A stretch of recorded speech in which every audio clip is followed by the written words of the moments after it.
I would have never anticipated going out and doing my job would result in me having PTSD. I guess I always thought that I was stronger than that, but you can't run from the crazy, is what I've learned.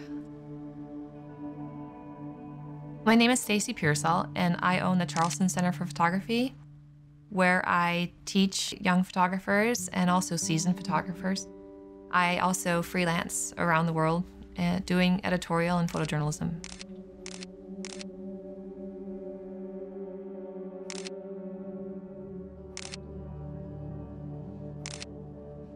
As a combat photographer, I saw a lot of extreme things.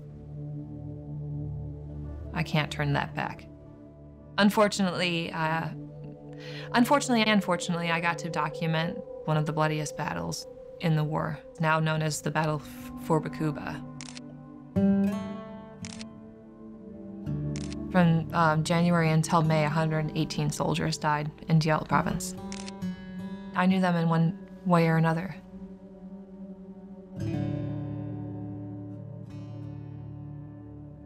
I think it was then I realized how precious each moment I had with those guys was to me, and then as a photographer feeling an ultimate responsibility for taking portraits of each and every soldier I served with, because I wouldn't know if they weren't going to live through the day. So I put a lot of responsibility on myself, and it took its toll emotionally.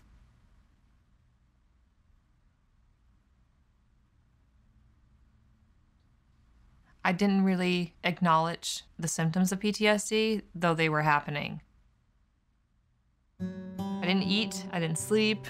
I went from 150 pounds down to like 115. I had a lot of anxiety. I just couldn't turn it off. By the time I left the military, I began to withdraw from people quite a bit.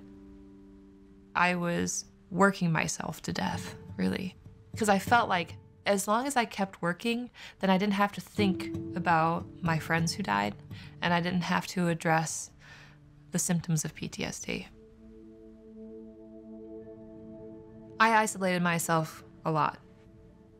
You know, really the only interpersonal relationships I had was with my husband and my girlfriend and my horse. Everything that seemed really easy before now seemed insurmountable.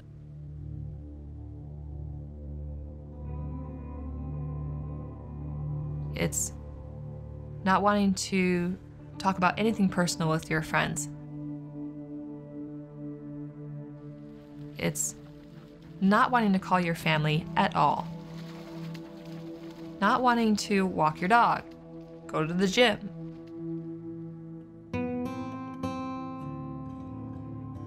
If you really want to get down to the nitty-gritty, it's not wanting to engage in your marriage, not being sexually responsive to your partner.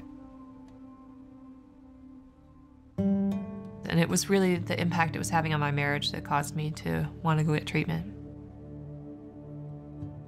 I didn't want to lose the one good thing I had left in my life.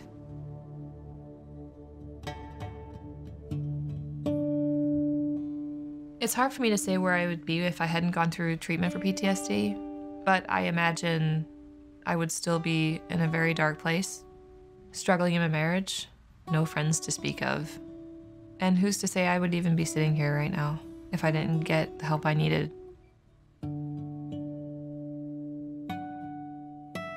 I may have done something that was a permanent solution to a temporary problem.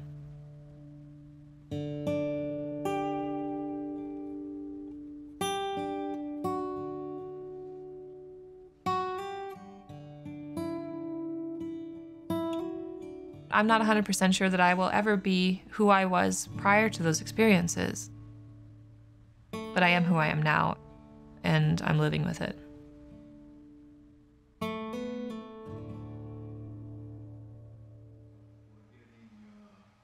I take pictures of veterans, particularly portraits, because it's my way of honoring their service. And I think having that camaraderie brings us back to that bond that nobody else can break between military people.